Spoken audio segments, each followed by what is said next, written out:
Markets are set to soar higher at the open as the June wholesale price inflation, or the producer price index inflation numbers, came in lower than estimated across the board at 2.3% compared to 2.5% year over year on the headline number. And then for core PPI minus volatile food and energy, 2.6% compared to 2.7% estimated. And month over month for both headline and core was at unchanged at 0% compared to 0.2% estimated. This goes to show you that all the fear that the tariffs would cause prices to rise on businesses and wholesalers isn't necessarily materializing, at least as of yet. It could materialize in the future as inventory gets depleted and new orders come in, but at least as of now, we're not seeing that really strong rise in producer costs.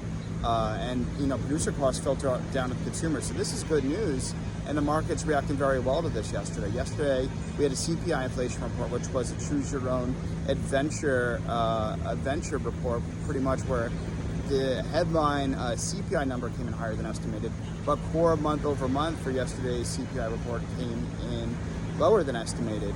So there's a little bit of noise out there, but we're really not seeing that high inflation from the tariffs, at least as of yet, that economists were talking about.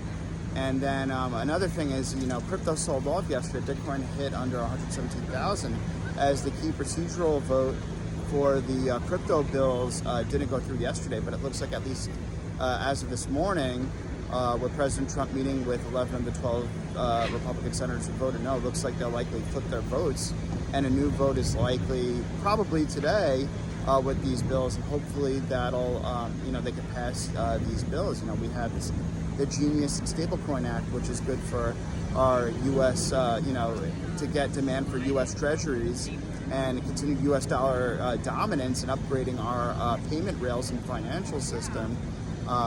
So that's very important. And the anti-CBDC, we don't want the central bank digital currency. We don't want that surveillance. So that'll be in that too. And then also clarity law. We want to see the rules of the road, like which cryptos are commodities, which are securities. Obviously, Bitcoin, Ethereum are more commodity-like, but many others, or most others, are securities. But we want to have that clarity and rules of the road because, we had FTX, Celsius, they went bankrupt in 2021 back then, and there were some bankruptcies in 2022 because there wasn't rules of the road. There was ambiguity there.